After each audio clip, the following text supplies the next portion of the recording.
United States of America President Joe Biden has resigned his interest to contest as presidential candidate of Democrats in the forthcoming USA presidential elections. The president in the Facebook post few minutes ago named the USA Vice President Kamala to be nominated as the Democrats' presidential candidate in the forthcoming elections. My fellow Democrats, I have decided not to accept the nomination and to focus all my energies on my duties as president for the remainder of my term. My very first decision as the party nominee in 2020 was to pick Kamala Harris as my vice president.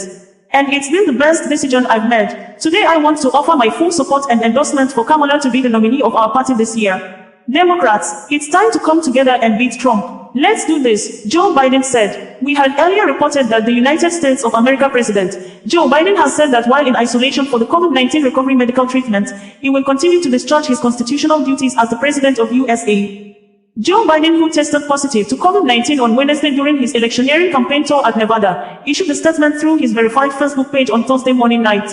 In his words, he said, "I tested positive for COVID-19 this afternoon, but I am feeling good and thank everyone for the well wishes. I will be isolating as I recover, but during this time I will continue to work to get the job done for the American people." We had reported that information from the annual OsazuwaAkonedo U.S. conference where the President of the United States of America, Joe Biden, was expected to deliver a speech as part of his campaign to win voters ahead of the forthcoming election indicated that the President has tested positive to COVID following his campaigns earlier in the day at Nevada. A video of the announcement was made available through the live broadcast on Facebook page of President Joe Biden, whose handlers have hooked up to the event to cover and broadcast the expected president's speech live through Facebook from the venue in Las Vegas.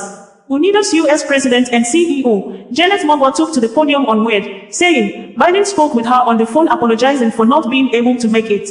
"Thank you all so much for your patience and understanding regret. I was just on the phone call with President Biden, and he shared his deep disappointment at not being able to join us this afternoon.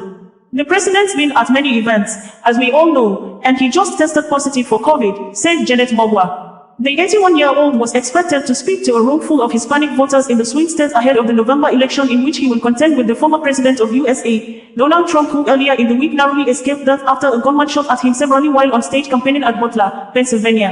The former president sustained injuries from one of his ears hit by the bullets. Officials at the White House have stated that Biden is experiencing mild symptoms. They also added that the president is vaccinated and boosted.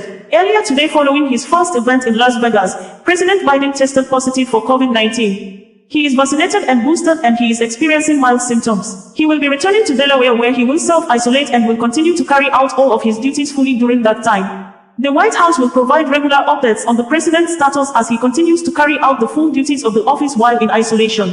Mogwa told the guests that the president has sent his regrets. "So of course, we understand that he needs to take the precautions that have been recommended.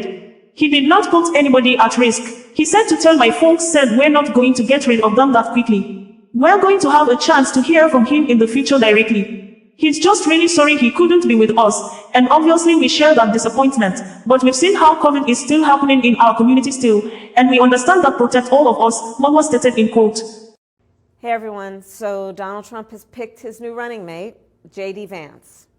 Trump looked for someone he knew would be a rubber stamp for his extreme agenda, and make no mistake, J.D. Vance will be loyal only to Trump, not to our country. And unlike Mike Pence, Vance said he would have carried out Trump's plan to overturn the 2020 election. He supports a national abortion ban and voted against protecting IVF. And if elected, he will help implement the Extreme Project 2025 plan for a second Trump term, which would target critical programs like Head Start and Medicare. But we are not going to let that happen.